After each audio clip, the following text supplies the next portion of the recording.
아, 네. 저희 뭐 유튜브 방송이니까 이렇게 또 캐주얼하게 토끼 같이 네. 앉아서 저희 5명이 있는데요. 네, 유튜브에서 만나는 상크리 교실 김경일 교수님과 계속 함께 이어가고요. 네. 손실학부 이도성 기자도 함께합니다. 안녕하세요. 안녕하세요. 안녕하세요. 아, 김 교수님 워낙 또 유명하신 분이라 그러니까요. 유튜브 조회수가 엄청난 것도 아, 많아요. 고맙습니다.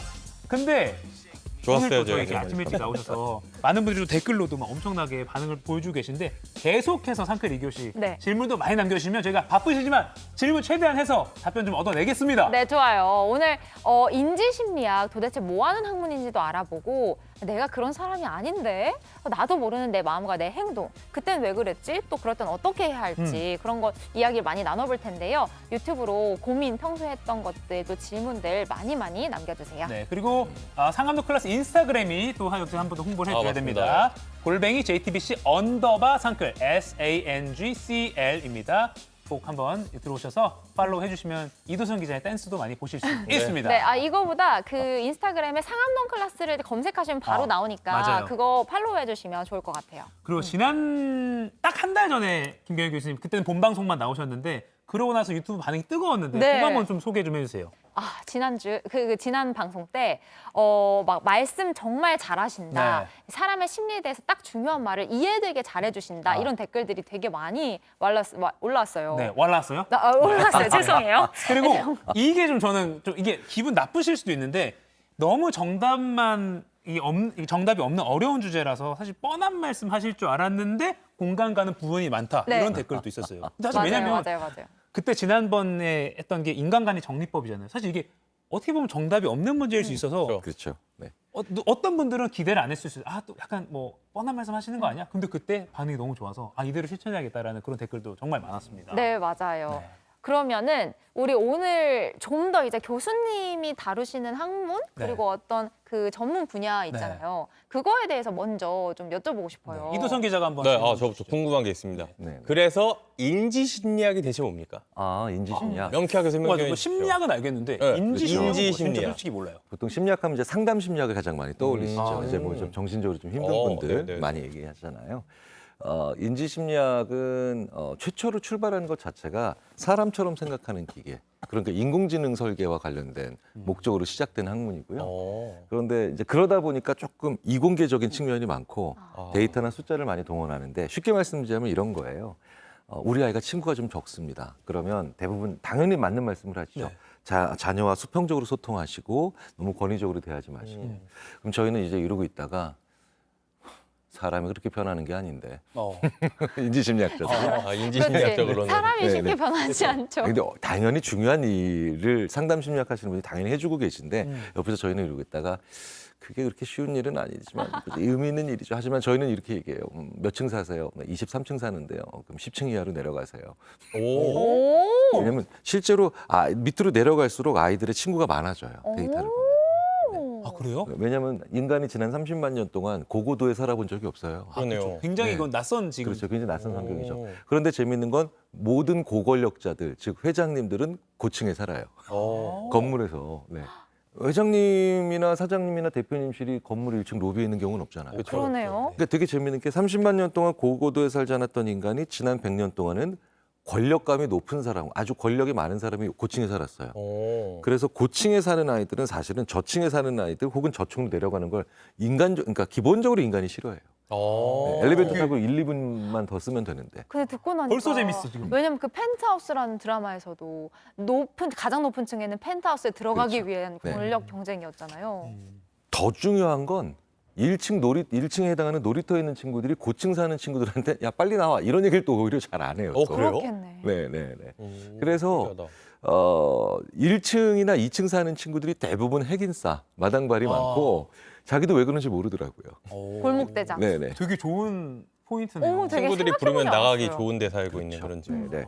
그러니까 상담을 하시는 분들이 자녀와 수평적으로 소통하고 그 다음에 권위적인 모습을 버리세요. 당연히 마땅히 하셔야 되는 부모님의 그 얘기지만 행동이지만 우리도 좀 저층으로 올라가서 우리 애가 좀 편하게 편하게 놀이터 나가게 만들 수 있으면 좋겠다. 이런 것도 해볼 수 있죠. 사실 창문만 열면 놀이터 있는 친구와 소통할 수 있는 그렇죠. 정도의 구조니까. 창문을 열었는데 친구가 야 경일아 빨리 나와라고 해서 알았어. 이게 굉장히 다른 구조죠. 예전에는 그랬던 것 같은데 주택 같은 데 살면은 바로 그냥 대문 앞에서 부르면 바로 나올 수 있는 그런 데 살다가 그게 인간의 그렇죠. 본성과 좋은 거였는데 이제 고층까지 올라가고 높은 데 사는 게 어떻게 보면 성장에 좀 안 좋을 수 있겠군요. 몇 층 사세요? 저 10층 이상인데 빨리 내려오셔야겠네요. 고층을 취하겠습니다. 1층이나 아니 또 근데 2층으로. 너무 친구분이 많고 네. 뭐 그다음에 집중을 안 하신다면 또 고층으로 올라가시는 아, 것도 괜찮을 수 조용하게. 있죠. 네.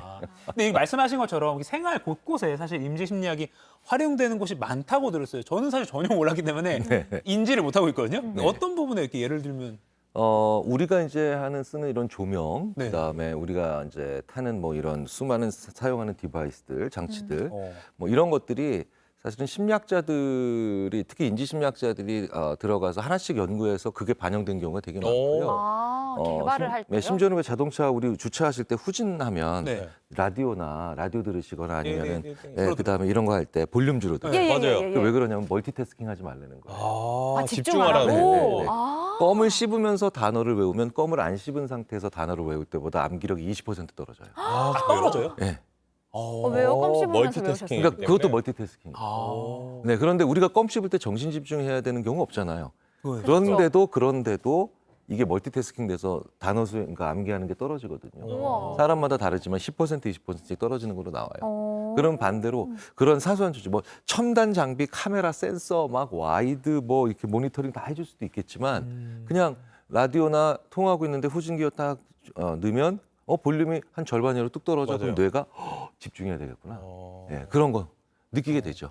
아니 되게 저는 약간 이게 심리학과 비슷한 그러니까 우리가 알고 있는 흔한 그 상담 심리학이랑 비슷해서 이게 조금 이렇게 책 보고 이렇게 연구하는 건 줄 알았는데 굉장히 산업 지금 첨단에 달리고 있는 예를 들어 뭐 기술 산업 예, 예, 테크 예, 기업에서도 네. 인지 심리학은 굉장히 주목을 하고 있겠네요. 그럼요. 어. 그래서 사람들이 더 편안하게 받아들일 수 있고 그다음에 사람들이 그것을 크게 노력하지 않아도 물 흐르듯이 자연스럽게 그 행동, 바람직한 행동을 할 수 있게 만들어주는 그런 역할을 하고요. 또 이것도 뒤집어서 얘기하면은 그렇기 때문에 물 흐르듯이 사람들이 전혀 느끼지 못하게 자기네들의 물건을 쓰게 만드는 네, 그런 데서 예, 사용되기도 하겠죠. 익숙하게. 사용되기도 하겠죠. 그래서 뭐 신압으로 마케팅이네요. 그렇죠. 네, 신압으로 마케팅. 그래서 뭐 마케팅, 그다음에 이런 공학적인 디자인, 그리고 뭐 심지어 협상, 아니면 뭐 거래, 우와. 뭐 심지어는 일반적인 경제 지표들 중에서도 왜 유난히 어떤 사람들은 그 지표에 대해서는 잘 반응을 하지 않느냐. 오늘 오전에 이제 제가 나오기 전에 김광석 교수님께서 네. 금리에 관련된 얘기를 하셨잖아요. 그런데 유난히 금리 같은 경우는 저희 인지심리학자들이 연구해 보면 1년 전에 혹은 6개월 전에 금리 앞으로 많이 올라갑니다. 사실 금리 때문에 엄청난 고통을 받고 계시죠. 맞아요. 예. 근데 심리적으로 가장 반응 안 하는 게 금리예요. 그래요? 왜냐하면 3%, 5%. 숫자가 그러니까 작아서. 숫자가 숫자가 작으니까. 작으니까. 네. 그러니까 3배, 5배. 이러면 더 강하게 반응하겠죠. 네. 그러니까 거의 모든 금리로 인해서 고통받고 있는 분들이 금리가 남의 얘기인 줄 알았다. 그리고 내가 여기서 이렇게 이자를 더 많이 내는 게 너무 고통스럽다 얘기를 하시죠. 1%에서 3%가 아니라 그렇죠. 이자가 3배가 된다. 뭐 그런 식으로 해야 되는. 그리고 거기다가 더 중요한 건 더 해봤더니 제목도 붙여야 됩니다. 짜장면 60그릇을 한 번에 더 내야 된다. 이렇게 60그릇 가격을 이런 식으로 제목까지 붙어서 가야 돼요. 네. 자 이런 것들을 끊임없이 하고 있는 게 저희 인지 아니, 어떻게 보면 심리학이죠. 언론사에서 소위 이제 주목도를 맞아요. 높이기 위해서 제목 달기 연구를 많이 하잖아요. 그것도 인지 심리학적으로 좀 도움을 접근할 수 받으면 있겠어요. 좋을 것 같네요. 네. 그럼요. 언제 명사로 가야 되는지 언제 동사로 가야 되는지. 사실은 명사를 언론사에서 헤드라인으로 많이 쓰시죠. 예. 네. 그런데 되게 주목도는 높아요. 뭐뭐뭐 그런데- 비법 뭐 이렇게. 그렇죠. 네, 명사. 그런데 문제는 생각을 오래 안 해요. 그러면 그 기사가 오래 안 나. 그러니까 생각이 멈추거든요.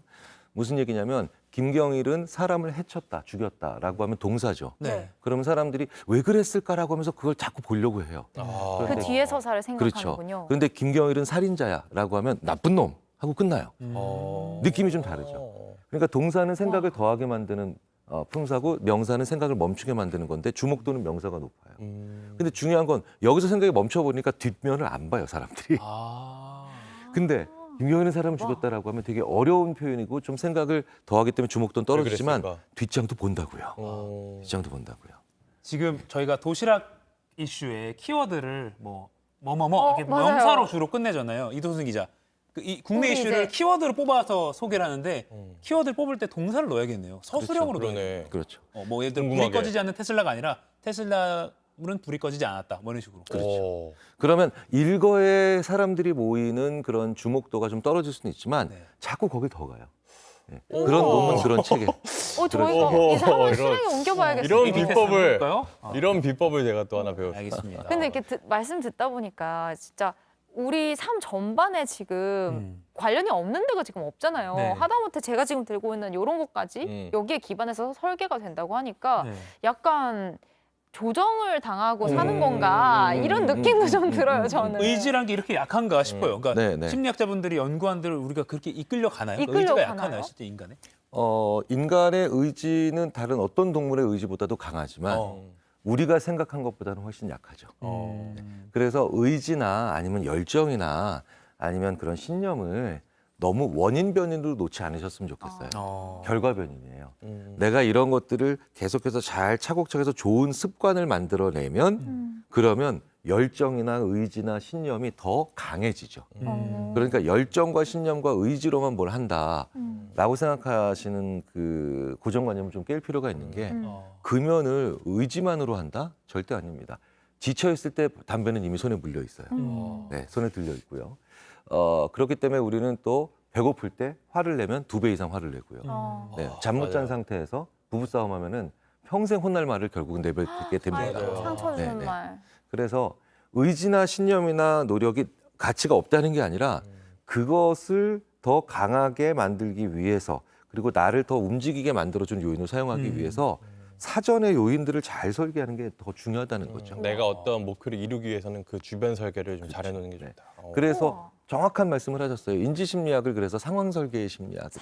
상황 설계. 네, 뭐 넛지의 심리학이다. 살짝 바꾸는 그런 학문이라고 또 별칭들을 많이 우와. 가지고 있어요. 하게끔 만드는. 네. 내가 너무 심심할 때 리모컨이 있으면 TV가 오고 책이 있으면 책을 읽고 그러는 거죠. 오늘 아니 이도석 기자가 굉장히 집중력이 오늘 어, 되게 너무 지금 굉장히 재밌는데요? 스마트한데요? 내일부터 제 동사로 키워드를 네. 동사로 해보도록 하겠습니다.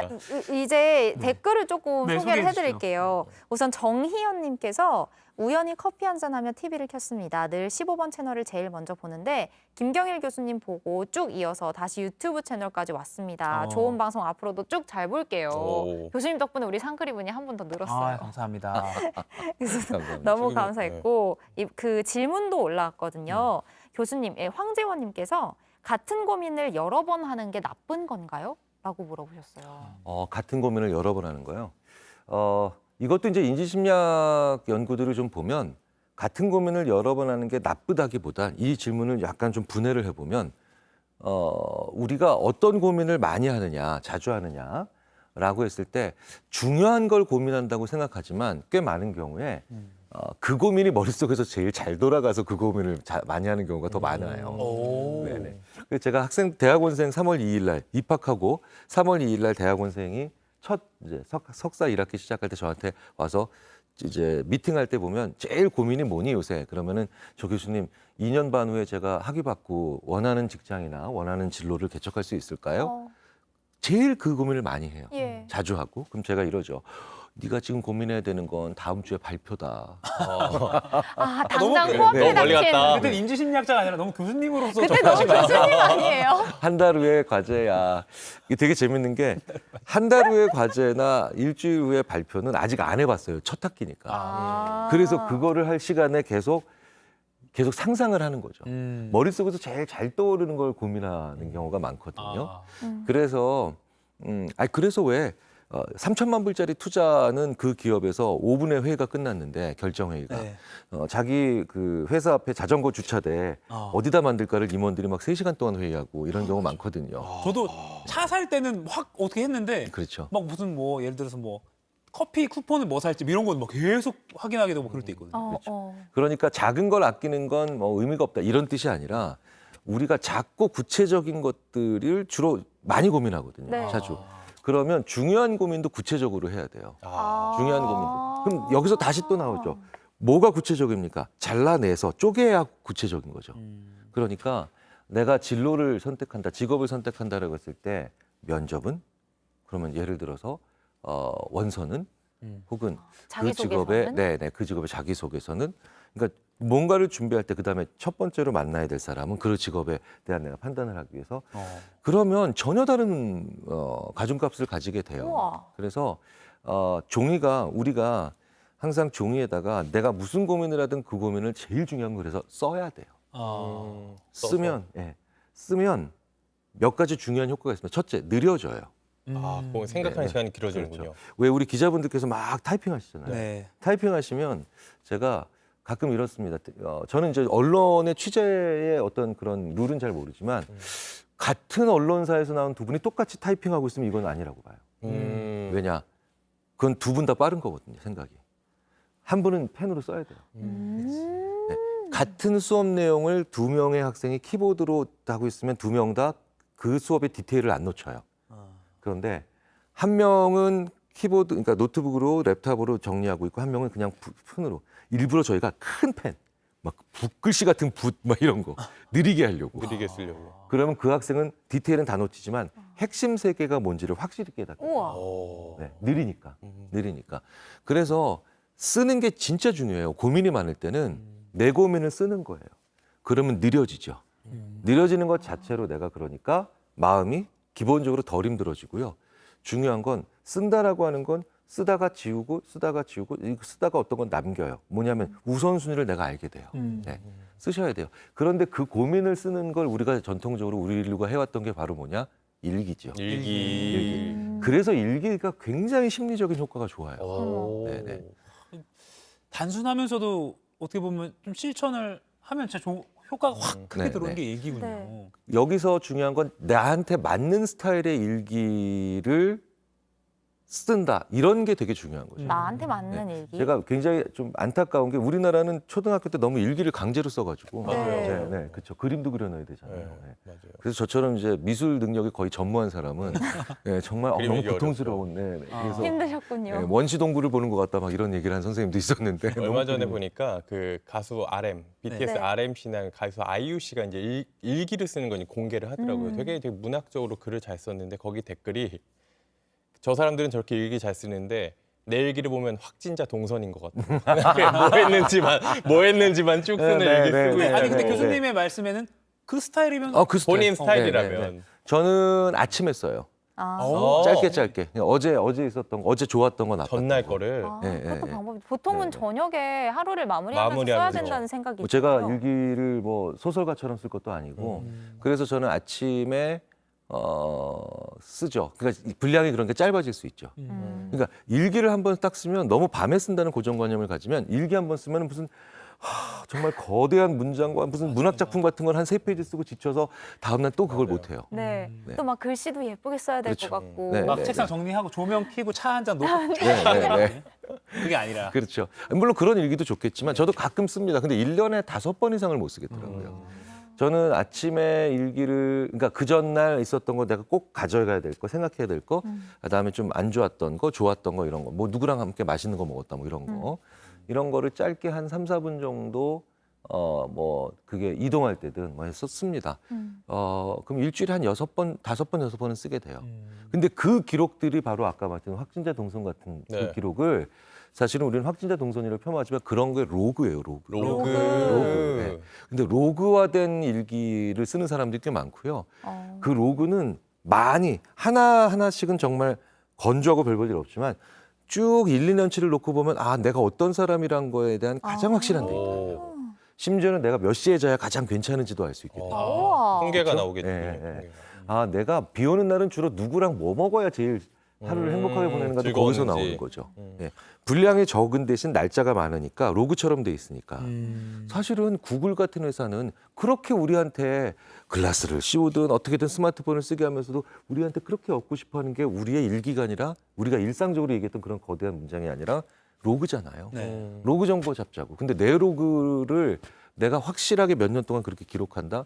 나에 대해서 알 수 있는 굉장히 좋은 단서들이 많이 나와요. 네. 와. 이렇게 해봐야겠어요. 저도 조금씩이라도. 네. 일단 네티즌 분들께서 지금 유튜브께서 굉장히 많이 질문 네. 올려주고 계신데 일단 질문 고르는 동안 제가 하나만 더 준비된 질문 하나 드리면 네. 이 인지 심리학이라는 거는 학위를 안 받아도 대학에서 공부하고 학위를 안 받아도 인지 심리학을 활용을 할 수가 있나요? 일반 저희 같은 사람들이. 왜 우리가 이제는 과도기인 것 같아요. 지금은. 네. 확실히 예전에는 심리학 전문가로 활동하려면 학위가 있어야 되겠죠. 네. 그런데 이제는 그런 명사적인 학위가 얼마나 의미가 있을까? 내가 그걸 활용한다라는 것에 목적이 있다면, 뭐 물론 뭐 어떤 특정한 기관의 연구원으로 일한다 이러면 뭐 대부분 여전히 학위가 필요하겠지만, 내가 내 현업이나 내가 하는 일, 그게 뭐 심지어는 직장 생활일 수도 있고 연구소일 수도 있고 아니면 내 자영업에 뭐 소상공인일 수도 있겠지만, 인지심리학을 공부할 수 있는 루트는 지난 10년 전에 비교해 보면은 저도 깜짝 놀랄 만큼 많아졌어요. 많아져서 충분히 인지심리학뿐만 아니라 다른 심리학도 마찬가지죠. 네. 심리학을 꼭 너무 정규적인 과정에서만 공부하신다가 아니라 그냥 내가 늘 옆에 두고 탐독한다. 네.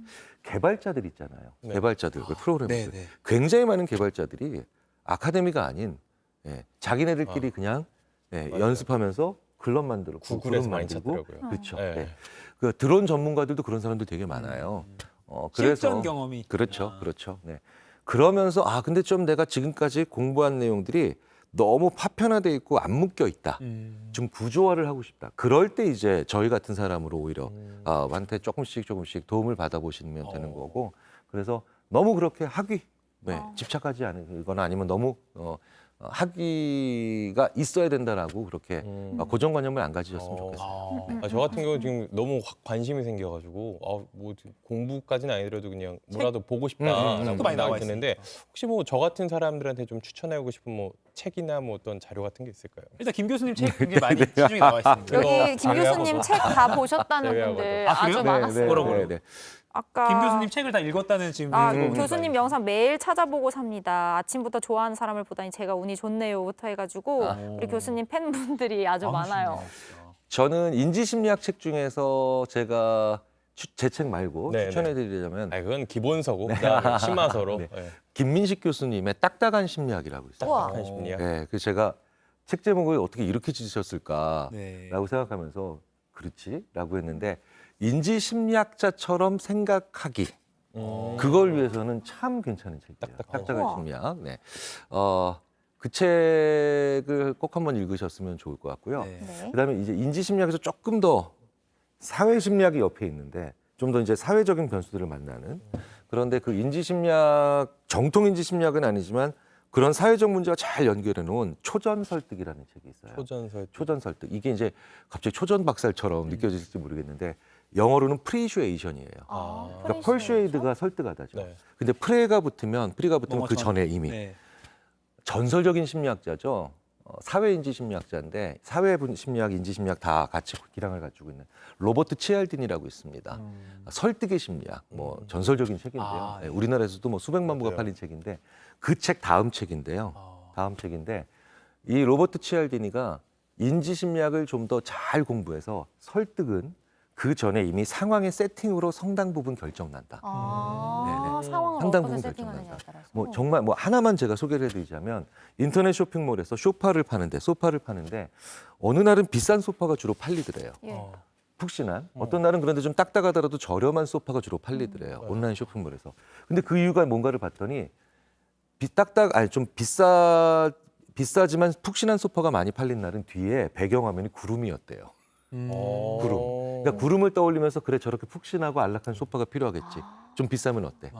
그런데 그 다음 날 혹은 다른 상황에서 저렴하고 좀 딱딱한 소파가 주로 많이 팔린 날을 봤더니 뒤에 배경화면이 다른 걸로 바뀌어 있더래요. 그게 바로 뭐냐? 약간 동전 모양, 달러 모양. 근데 사람들이 거기도 모르게 사실 경제적인 그런 관점을 받은 거예요. 우와. 유난히 위험 상황에 처한 여성에게 도움을 남성들이 많이 주는 프랑스의 거리가 있어요. 그 거리의 이름이 바로 뭐냐? 발렌타인가예요. 발렌타인 거리. 약간 와, 그런 신기하다. 네, 이게 로맨틱해지면서 사람들이. 그런데 그런데 있구나. 이 아저씨들이 절대로 사람들한테 도움을 안 주는 그런 거리가 있어서 왜 그런가 봤더니 마틴가래요. 나중에 시간이 있으시면 구글 검색해서 발렌타인이라고 한번 이미지 검색해 보세요. 네. 싹 빨가면서 우리 발렌타인데이에 네. 관련된 그런 사양이겠고요. 마틴이라고 한번 이미지 검색해 보시면요. 마틴? 진짜 저 같은 온갖 세상의 중년 아저씨들의 얼굴이 나와 있습니다. 이미지가. 네. 마틴. 그래서 이런 연구들이 수백 개가 들어가 있는 오. 책이에요. 이 초전 설득은. 초전 설득. 네. 네. 그래서 제가 가끔 대학원에서 설득, 마케팅, 뭐 혹은 뭐 이렇게 상황 설계, 혹은 심지어는 소상공인분들께도 자영업 하시는 분들께도 책은 좀 두꺼워서 좀 어렵겠지만 저는 딱딱한 심리학, 우리 임지심리학자처럼 생각하는 방법, 그 과정에 대해서 한번 입문하시는 거 좋을 것 같고 초전 설득 참 괜찮은 책인 것 같습니다. 감사합니다. 딱딱한 심리학 그리고 초전 초전 설득 설득. 이 두 네. 권을 추천해 주셨습니다. 일단 기본서부터 읽으시고 네, 김경희 교수님 책 김경희 교수 읽으시고 읽고. 다음 두 권 읽으셔야 됩니다. 네, 알겠습니다. 저희 마치기 전에 두 가지 질문을 시청자분께서 많이 네, 궁금해하시는 사실 여쭙고 싶은 질문이 너무 많은데 네. 네. 그 일단은 13살 오유나 바라기님께서 13살 딸아이가 왜 자꾸 부끄러웠던 일들은 잊혀지지 않는지라고 하면서 괴로워한대요. 부끄러웠던 일들을 빨리 잊을 수 있는 방법이 있어요, 교수님? 근데 사실 저 말고도 이 자리에 계신 세 분한테도 네. 제가 하루를 망칠 수 있어요. 하루를 망치. 예, 왜냐하면 이제 JTBC에 들어오셔서 네. 가장 망신살스러웠던 기억을 한 번씩 얘기해 보시라. 네. 그럼 그 흑역사. 절대 하루 전 너무 흑역사, 많아요. 예. 하루를 내내 그게 안 잊혀져. 맞아요. 이불킥, 이불킥. 갑자기 그렇죠. 그러니까 이게 의도적으로 망각되기 굉장히 어려운 것이 부끄러웠던 기억, 흑역사 아니면 수치스러웠던 기억이에요. 없어지지 않아요. 그러니까 누르면 누를수록 계속해서 나를 왜 누르지 하고 기억이 떠올라요. 그건 너무 고통스럽고 불행한 얘기 같지만 유일하게 괜찮은 방법은 그래서 그것과 비슷한 다른 좋은 기억으로 덮어 씌우는 수밖에 없어요. 내가 특정한 놀이동산에서 망신살스러운 일이 생겼다라고 하면 그 놀이동산에서 좋은 일이 있어야만 덮어 씌우는 거죠. 없앤다, 누른다가 아니라 그 위로 다른 걸로 더 좋은 걸로 덮어 씌우자. 네. 라는 게 더 맞는 방법일 가능성이 큽니다. 그렇군요. 네네. 좋습니다. 참고해 주시면 좋을 것 같고 어머님께서는. 그리고 계속 이야기가 나오는 게 똘꼬님이 저작 활동을 하면 기억력이 더 증가한다고 알고 있습니다. 씹기를. 네, 씹기 활동. 음. 그리고 박수키님께서도 저도 그렇게 알고 있었어요. 특히 운전 중에 사고 발생 시 바로 반응할 수 있다고. 근데 아까 교수님께서 이제 그 기억력이 암기력이 좀 멀티태스킹. 떨어진다고 하셨잖아요. 그래서 이 부분을 좀 그거랑 연구를 좀 정리를 해드리자면요. 예, 그러니까 그 질문과 관련된 질문들 가끔 하세요. 껌을 씹고 난 다음에 저작 활동이죠. 껌을 씹고 난 다음에 이제 충분히 씹고 뱉어요. 그리고 공부를 하시면 방금 전에 말씀하셨던 그 효과가 있어요. 네. 그러니까 순간적으로 저작 활동이 뇌에 전반적으로 이제 집중력을 만들어낼 수 있는 자극을 준다는 거죠.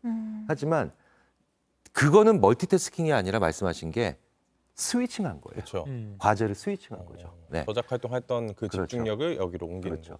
그런데 운전도 마찬가지입니다. 내가 만약에 졸리다 그렇다면 갓길에 혹은 그러니까 안전한 곳에 차를 세워놓으시고 네. 껌을 5분 동안 씹으세요. 네, 그게 더 낫다는 거예요. 그리고 난 다음에 뱉고 다시 운전하세요. 네네, 그게 더 나은 거죠. 물론 너무 졸리면 뭐라도 해야 되죠. 너무 졸리면 뭐라도 해야 되는데 차라리 그럴 때는 동승자와 얘기하시는 게 더 나아요. 사무총님께도 휴대전화로 블루투스로 누군가 통화하시면서 운전하시면 멀티태스킹이라서 위험합니다. 그런데 동승자와 대화하는 건 멀티태스킹의 효과보다 더 센 게 있어요. 공동 운명체 효과. 우와. 그래서 전방 주시를 4개의 눈으로 하는 거예요. 아. 항상 보면 옆에 있는 아내가 혹은 여자친구가 맞아요. 저기 보자 오 하면은 맞아요, 남자들이 맞아요. 이러죠. 괜찮아 하다가 맞아요. 네, 결국은 한 10번에 한 번씩은 들이받죠. 자꾸 사이드미러 체크하고. 그렇죠. 맞아. 그래서 그 살짝의 변화가 있는데 그런 미묘한 변화까지도 말씀을 드릴 수 있도록 해주셔서 좋은 질문 주셨습니다. 네. 와, 감사합니다. 네. 오윤아 바라기님께서 정말 답변 감사합니다. 아이한테도 꼭 보여줄게요라고 답변 주셨어요. 야, 궁금한 게 이게 되게 재밌는 학문이었네요. 너무 재밌네요. 임지심리학. 너무 재밌어요 지금. 저는 시간만 개인적으로는 모르겠어요. 이제 이런 주황색 소파가 어떤지 시청자분들께 그리고 시청률을 올리기 위해서 아침마다 보시게 한 습관은 어떻게 만들지 이런 걸 여쭈고 싶은데 이거는 혹시 꺼지고 나서 잠깐 이제 카메라 꺼진 다음에 잠깐 퇴근하실 때 여쭤보도록 하겠습니다. 너무 아쉽지만 네. 다음에 혹시 좀 더 나와주시기 네, 부탁을 드리면서 상클 2교시 이제 마무리할 시간입니다. 네. 임지심리학의 세계 알면 알수록 빠져들게 됐는데 오늘 김경희 교수님 바쁘신 시간 내주셔서 감사하고요. 꼭 다음에 또 나와주시기 좀 또 부탁드리면서 나와주셨으면 좋겠어요. 네, 지금까지 꼭 김경희 오겠습니다. 라주대 심리학과 교수님 함께했습니다. 네, 저희 일할 때 제가 오늘도 하면 같이 상클하세요 하고 끝나거든요. 제가 다음 수요일에 또 상클 2교시 돌아올 거고요. 네. 오늘도 상클하세요. 아까 어떤 분이 이 토끼 곧 터질 거라고 하시더라고요. 댓글로. 감사합니다. 아,